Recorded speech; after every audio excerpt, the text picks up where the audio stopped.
اچھا احمد بھائی، آپ سے ایک سوال یہ ہے کہ زیادہ تر لوگ میں نے ایسے دیکھے ہیں کہ کچھ لوگ اسلام قبول کر لیتے ہیں، غیر مذہب جو ہوتے ہیں لوگ غیر مسلم، تو وہ اسلام قبول کرنے کے بعد کچھ فرقہ واریت ہمارے ارد گرد ہوتے ہیں جو کوشش کرتے ہیں کہ یار اس بندے کو ہم اپنے کھاتے میں ڈال لیں، کچھ بولتے ہیں ہم اپنے طرف چلیں. تو آپ نے کس طریقے سے مطلب کہ چوز کرا کہ یار یہ بزرگان دین والا سلسلہ اچھا ہے، یہ اہل سنت کا سلسلہ اچھا ہے، یا دیوبندی ہے، اہل حدیث، یہ بہت سارے فرقے ہیں، تو آپ نے کس طریقے سے چنا؟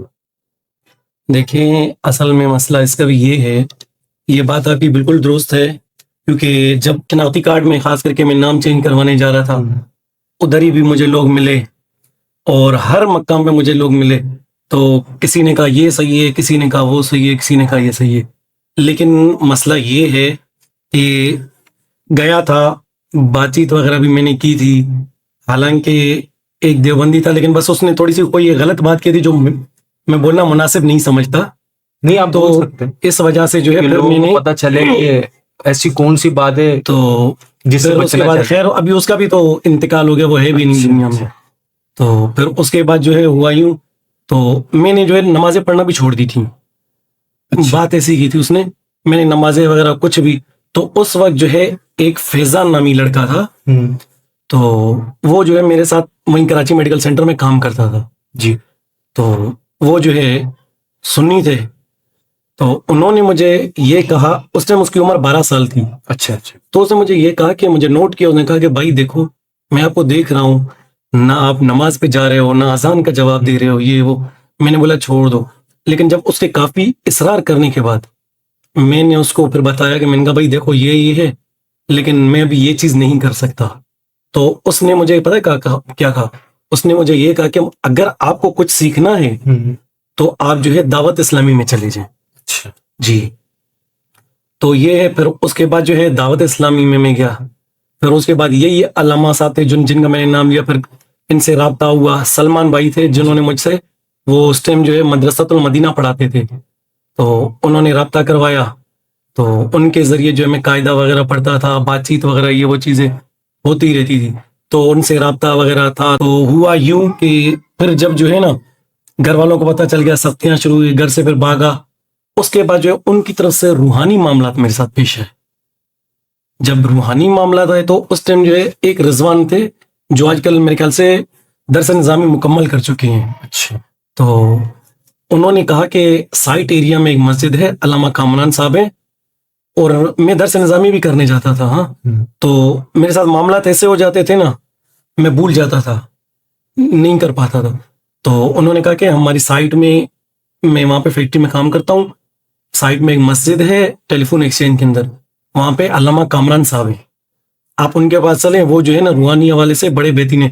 حالانکہ روحانی معاملات کے حوالے سے بھی جو ہے نا کافی جگہوں پہ میں گیا ہوں، تو وقتی طور پہ ہو جاتا تھا فائدہ.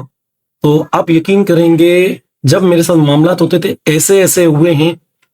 میں سلائی بھی کرتا تھا نا، درزی کی کینچی بڑی ہوتی ہے، آپ یقین کریں میں کینچیاں اٹھاتا تھا، اپنے کو مارتا تھا، اور جو مجھے بچانے آتا تھا اس کو چوٹ لگتی تھی اور مجھے کچھ نہیں ہوتا تھا جو پاس آنے والے. پھر اس کے بعد جو جس کا نام میں نے فیضان کا نام لیے، پھر اس کے بعد رکھا بھی انہوں نے اپنے ساتھ گھر میں، لیکن یہ کہ وہ چل کے پھر میں آگے جو بات ہوگی وہ بھی بتاؤں گا. تو پھر اس کے بعد جو ہے یہ معاملات ہوتے رہے. اس کے بعد جو ہے اس نے مجھے یہ کہا، فیضان اس ٹائم میرے ساتھ چلا تھا، میں نے فیضان کو بتایا یہ وہ، تو کہا کہ بھائی آپ جو ہے میں نے بات چیت کر لیے، اب علامہ کامران صاحب ہوں گے، آپ ظہر کے بعد وہیں پہنچ جانا. چلو ظہر کے بعد میں گیا، علامہ کامران صاحب سے ملاقات ہوئی، بات چیت ہوئی. تو پھر ان سے جب بات چیت ہوئی، انہوں نے پڑھائی وغیرہ کی. آپ یقین کریں گے انہوں نے حاضری کر کے جو چیز اندر تھی، پنڈت نے کسی نے بھیجی ہوئی تھی، روحانی طور پہ کامران بھائی کی بات چیت وغیرہ بھی ہوئی. تو آپ یقین کریں گے، دیکھو میں اپنے ہوش میں نہیں تھا، میرے ساتھ جو فیضان تھا نا جی، وہ کہتا ہے کہ جب یہ جواب نہیں دے رہا تھا نا، جو میرے اندر چیز تھی، جی جی، وہ پنڈت وغیرہ کو جس کو بھیجا ہوا تھا وہ بات نہیں کر رہا تھا. تو کہا کہ کامران بھائی نے اس ٹائم جو یہ کہا ہے کہ کہتے سلیمانی کے تمام موکلات جنات حاضر ہوں. بولا جب اس نے یہ کہا نا، اس ٹائم زنجیروں کی آوازیں آ رہی تھی، میں نے خود محسوس کی ہے، مجھے بھی ڈر لگ رہا تھا. اچھا. اور کہا کہ جب اس سے پوچھا گیا نا کس کا بھگت ہے، کالی کا، اس نے بولا کہ کالی ماتا کا میں بھگت ہوں. تو کہا کہ کالی کی زبان کیسی ہے؟ فیضان کہتا تمہاری زبان باہر آئی تھی، اور علامہ کامران صاحب نے اس ٹائم یہ کہا تھا اگر آپ کے پاس موبائل ہے تو تصویر نکال لو. اس کے پاس تصویر اس ٹائم چھوٹا موبائل تھا، جی. وہ موبائل تھا ہی نہیں. تو یہ آپ پر معاملہ جادو کروایا تھا. جنہوں نے مجھے پچھلے سابقہ مذہب والے تھے، جی جی. انہوں نے ان کی طرف سے جو جادو وغیرہ کے معاملات ہوئے تھے، جہاں پہ بھی جاتا تھا وہ یہی کہتے تھے کہ جادوئی معاملات ہیں، لیکن یہ کہ وہ تعویذ دیتے تھے یا پانی وغیرہ وقتی طور پہ فائدہ ہوتا تھا. اس کے بعد جب میں علامہ کامران صاحب کے پاس سے انہوں نے حاضری کر کے نکالا نا، الحمدللہ، پھر اس کے بعد جو ہے نا میری جان چھوٹی ہے کہ وہ متاثر ہوا تھا دماغ ہوا. پھر اس کے بعد جو ہے علامہ کامران صاحب نے یہ پڑھائی کی تو ظہر سے لے کے عصر سے لے کے مغرب ہو گئی، مغرب تک جو ہوئی. اس کے بعد یہ معاملہ ختم ہوا. آپ یقین کریں گے جان جاتا تھا تعویذ دیتے تھے، اور شروع میں 2-3 دن تو بڑے سختی سے گزرتے تھے. اس کے بعد جو ہے معاملہ تھوڑا بہتر ہوتا تھا، کچھ دن کے بعد پھر وہی ہو جاتا تھا.